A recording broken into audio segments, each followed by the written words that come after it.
Oi, boa noite. Estão me ouvindo? Sim, estamos ouvindo. Boa noite. Ok, boa noite. Obrigada aí pelo convite. O que a gente escuta bastante em relação a quando se fala nessas questões de limite, de restrição, né?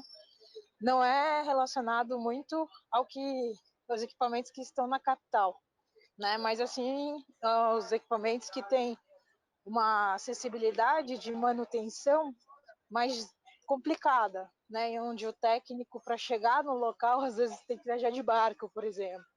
Né? Então, quando se fala em limites de restrição, a gente tem que tomar um pouco de cuidado aí como isso vai ser interpretado, porque aqui na capital a gente tem situações onde isso é interpretado, onde era uma sugestão, né, como uma restrição.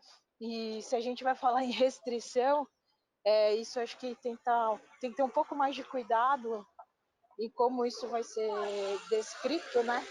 Porque a gente sabe que a nossa realidade entre chamar a manutenção para o Ih, equipamento Valdomiro. e isso ser auxiliado, ela tem realidades totalmente diferentes em locais diferentes do país. Eu acho que a experiência que a gente tem hoje é mais nessa função, né? Tem locais que a manutenção ela é super rápida, você corrige isso ou com protocolo, mas quando isso envolve manutenção do equipamento, a acessibilidade da parte de manutenção também é bem complicado. E muitas vezes é interpretado de forma diferente pela Anvisa. Ô, Fernanda, você acha que no atual estágio de uma norma que tem 2 décadas, a 453, você acha que o órgão de inspeção sanitário está mais ou menos preparado hoje o que tem? Você acha que eles vão ter capacidade de poder incluir novas modalidades como ressonância, ultrassom, radiologia intervencionista? O que você acha, Fernanda? A experiência diz que levou todo esse tempo para que algumas regionais conseguissem se preparar. Então, tem algumas regionais da Anvisa que elas atuam bem positivamente, né? No sentido não só de fiscalizar, mas também de estar ali presente, auxiliando muitas vezes o cliente que tem o equipamento, em como ele faz, o que ele tem que providenciar, ou se ele tem que ter uma assessoria física, né, no controle de qualidade e assim por diante. Mas tem locais ainda que são totalmente desamparados. Né? Então, se a gente está falando em 30 anos de portaria e que tem locais totalmente desamparados, incluir novas tecnologias só vai fazer parte do mesmo know-how que a gente sabe. Né? Então, precisa de uma intensificação aí nas regionais da Anvisa para que isso seja facilmente interpretado e não simplesmente você tirar os requisitos que são prioridade em radioproteção, em qualidade, em novas tecnologias. Fernanda, obrigado por você ter ajudado. Eu sei que você deve estar se locomovendo aí na cidade de São Paulo. E queria ouvir o Valdomiro. Valdomiro, seja muito bem-vindo aí a esse grupo. Aqui o Latin Save é uma plataforma vinculada a várias instituições, ela é aberta para médicos, radiologistas, odontólogos, físicos, também para agentes sanitários, que pode contribuir com a proteção radiológica. E nessa semana nós estamos às vésperas de uma consulta pública de uma norma que tem mais 20 anos. A gente queria ver o Valdomiro, se ele está com o microfone ligado. Valdomiro, você tem como acionar o seu áudio para poder participar? Enquanto o Valdomiro não liga o áudio, Rochelle, qual você acha que vai ser a maior polêmica nessa norma de proteção radiológica? Aqui está sendo? Aqui está muito bem, Gaúcho tem uma correção da gramática.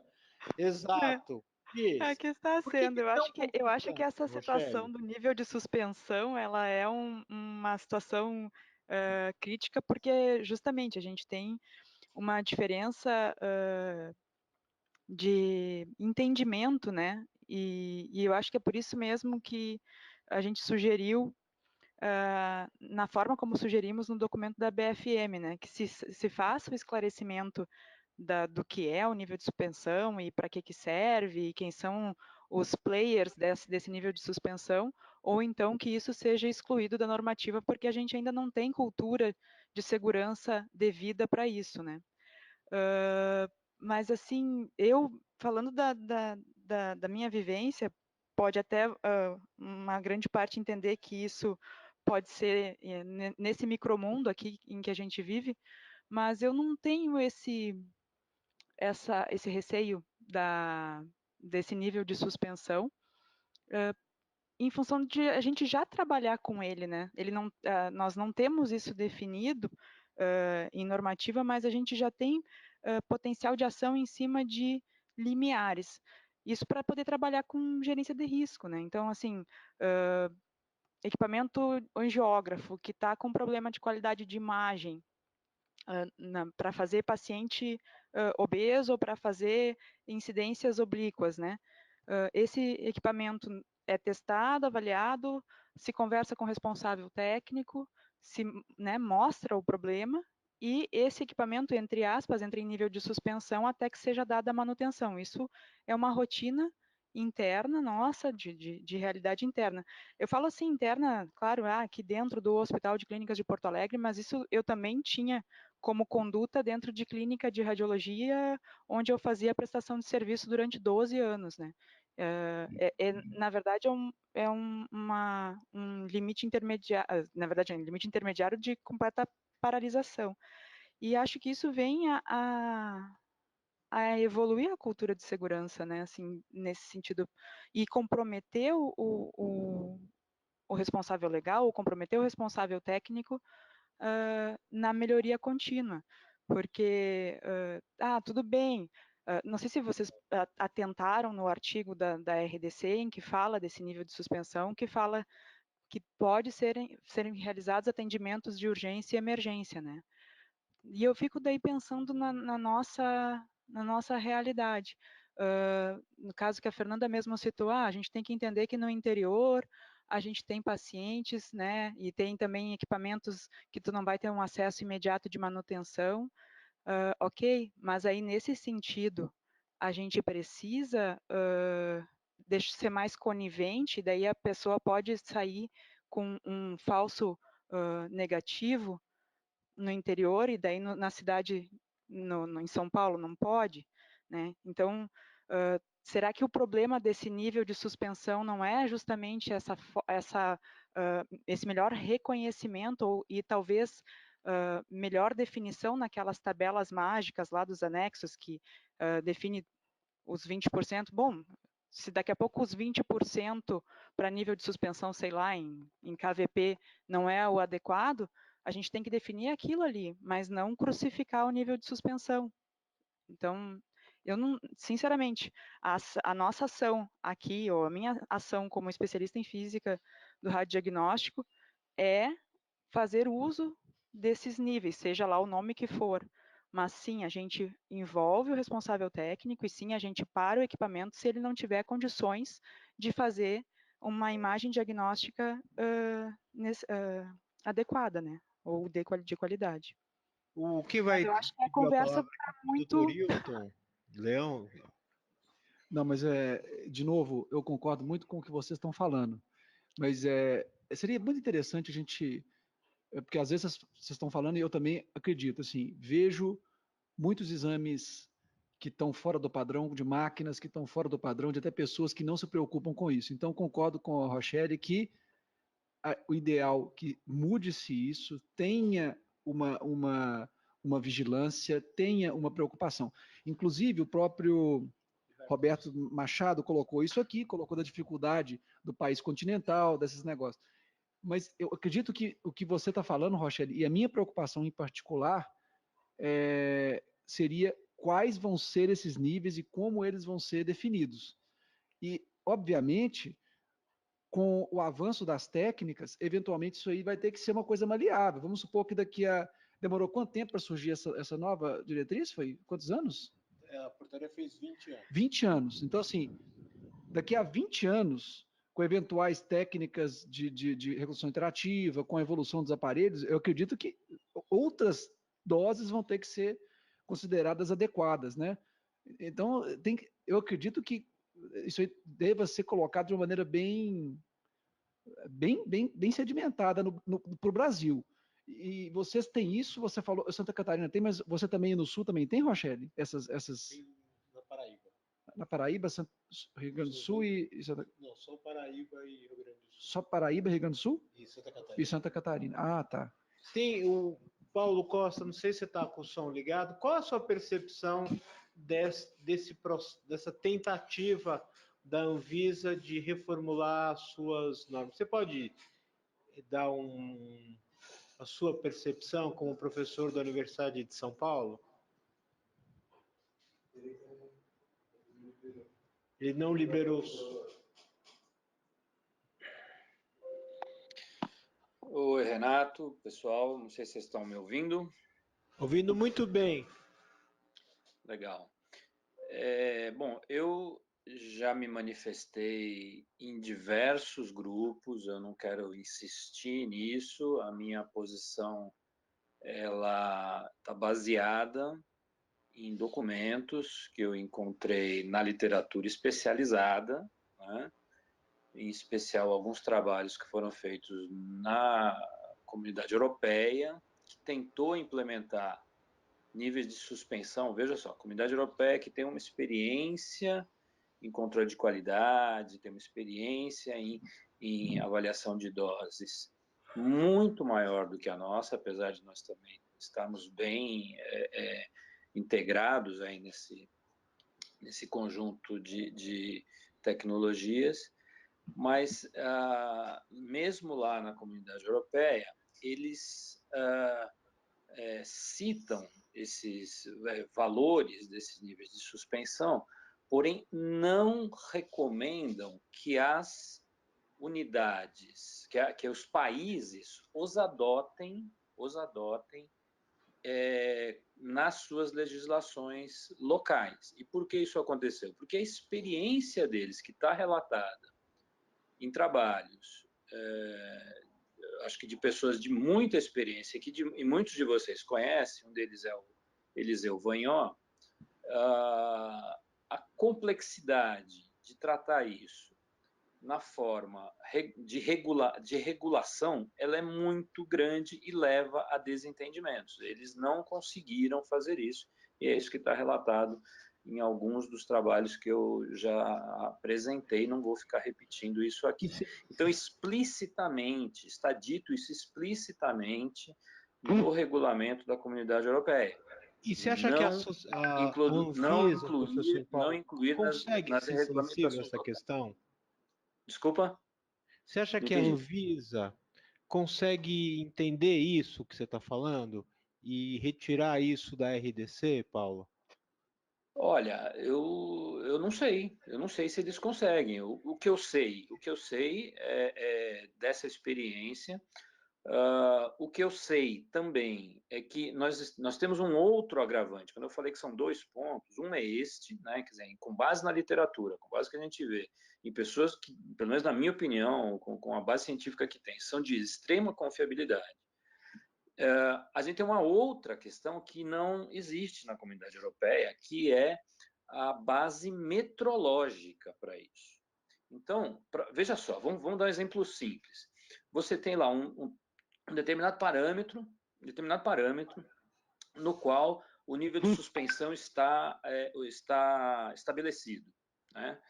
Esse nível de suspensão, se ele for medido por um grupo de controle de qualidade dentro de uma margem pequena, porém superior ao valor estabelecido, neste valor precisa estar incorporado um conjunto de incertezas que muitas vezes é de uma complexidade enorme de se estabelecer. Nós temos isso há muitos anos sendo produzido, sendo trabalhado nos nossos procedimentos de controle de qualidade e ainda temos inseguranças. Essas incertezas são muito grandes.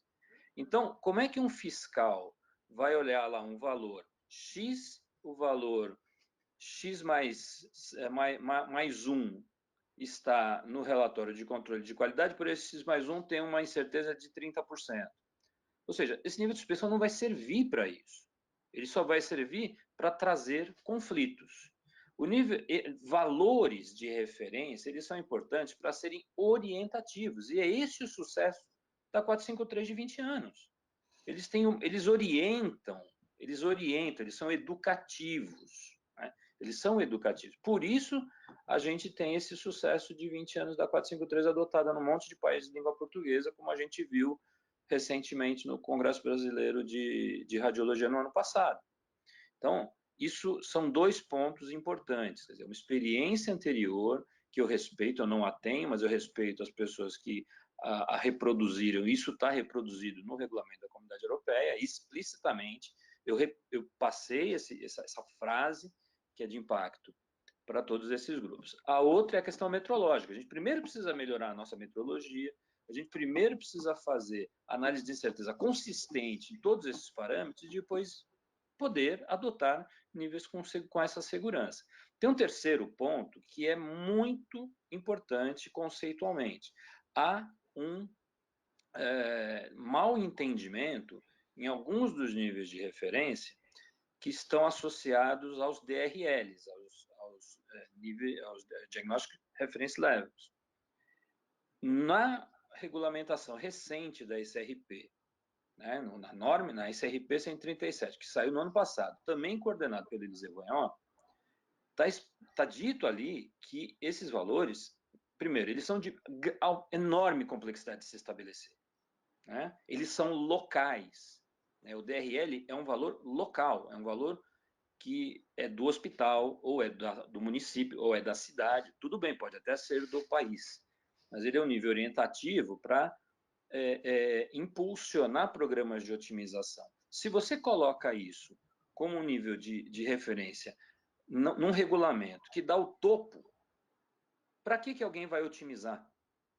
Para que nós estamos falando tanto em otimização, e o Latent Safe é um excelente exemplo disso, se todo mundo pode se basear no teto para estar dentro da regulamentação. Então, isso é para ser evitado. E isso está dito lá no ICRP 137. E nós estamos fazendo exatamente o contrário. Né? Nós estamos fazendo o contrário. Então, nós estamos indo na contramão da história. Então, eu entendo que existem outros motivos, que eu não sei quais são, eu desconfio e não vou citá-los, né, para que isso se mantenha. E mantenho a minha posição, a posição do Instituto de Física da USP, de sermos contrários a isso. Chama de outro nome. Eu já falei isso aqui, isso foi público.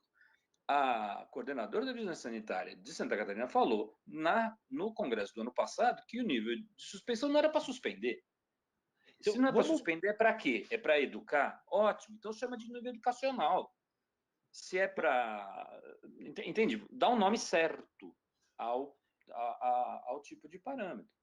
Ou então, eu queria talvez levantar uma questão, Paulo, que aqui nós estamos no Latin Save, na reunião do dia 15, com 37 pessoas, à véspera de uma reformulação de uma norma que tem 20 anos, que tem contribuições do CBR, tem contribuições da ABFM, do Colégio Brasileiro de Odontologia, e uma das coisas que talvez seja um ganho dessa portaria é a possibilidade de aprimoramento também de processo. Não há dúvida que o professor Paulo falou, faz sentido que essa questão de suspensão é muito complexa, mas tem questões que são importantes. Eu não sei se o Roberto Pitorri ainda está aí, mas assim, a questão de dose de radiação, Roberto, em exames de hemodinâmica e vascular, você não acha que é importante estar na portaria da nova 453, Roberto? Rochelle, se o Roberto não puder, você poderia responder isso para a gente? O que você acha dessas questões de dose em hemodinâmica e vascular? Você acha que tem... A Rochelle saiu. A Fernanda tá. Fernanda, realmente, assim, a gente tem mais uns 2 minutos para a gente poder encerrar. O que você acha desses seus 20 anos de experiência? O que você acha que era importante a Anvisa focar nessa nova portaria?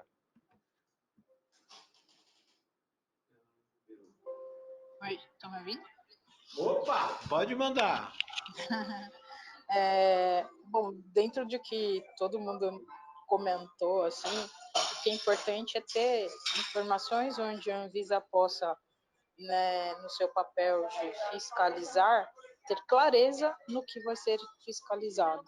Né? Então, se a questão de índices para que ela possa cobrar melhor resultados das instalações, ele seja um índice de referência, então é mais importante que a instalação tenha o seu índice de referência e não um índice de restrição, por exemplo, né? Que é mais importante, de repente, que a instalação demonstre como faz processos de otimização, do que simplesmente apresente um número que está dentro de um padrão e aquilo simplesmente é cobrado de uma única forma. Né? Então, dentro de tudo que a gente acompanha, essa prerrogativa realmente de se ter um único valor e esse valor ser restritivo, você desampara as instalações que prezam por melhorar a qualidade ou até mesmo comprar equipamentos que possam fazer redução de dose, processos de otimização, em virtude de, eu estou dentro do limite, então eu não preciso me preocupar com isso. Vai totalmente contrário mesmo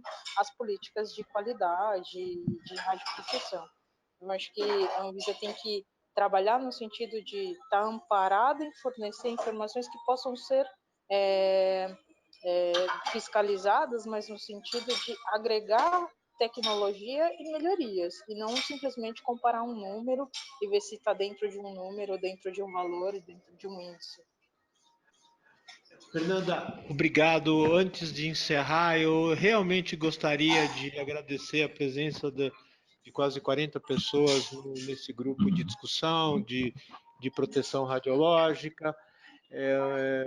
Quero crer que o LatinSafe também esteja aberto a outras discussões. Eu vou passar aqui a palavra final aqui para o doutor Hilton Leão. Pois acho que é muito boa essa discussão, achei muito interessante, queria agradecer a todos por ter participado. Por favor, tem vários pontos aqui que eu concordo, acho que basicamente todos os pontos confluem para alguma coisa, tem alguns pontos dessa normativa, por exemplo, que fogem até um pouco ao meu alcance, acho que pontos que são extremamente relevantes, que foram bem discutidos aqui, inclusive minha tendência o principal é essas regras de suspensão, outros que têm sido muito discutidos quem seria o responsável técnico, o RT, e quem poderia ser o responsável técnico, outros ainda, se a norma deveria falar sobre, como o Dimenstein falou, ressonância e ultrassom, ou deveria se focar mais em radiação ionizante. Sinceramente, eu convido a todos, o Colégio Brasileiro de Radiologia está atuando em cima disso, junto com uma comissão, para também auxiliar, mas todos que puderem, e vocês têm vários de vocês, ou todos vocês, têm muito mais gabarito para poder contribuir do que eu, que sou médico, não sou físico, entrar e poder fazer aí a sua contribuição no site que o Dimenstein colocou ali, do governo da Anvisa. Então, convido a todos a participar e colocar suas posições, que eu acho que, na verdade, todas elas vão confluir para uma coisa semelhante até o dia 17 desse mês. Muito obrigado a todos pela participação. Gostaria de deixar o convite aqui para a próxima reunião, que vai ser sempre no mesmo horário. Sempre no mesmo horário. Vai ser na quarta-feira, às 17h30. Estou só vendo aqui a data correta. Dia 5 de junho. Inclusive, eu acho até que, se nós pudéssemos até... Foi muito interessante, talvez, elencar uma discussão prévia, né, Renato? E depois colocar para todo mundo discutir, foi mais interessante. Então, talvez a gente consiga fazer isso na próxima. Muito obrigado a todos e boa noite.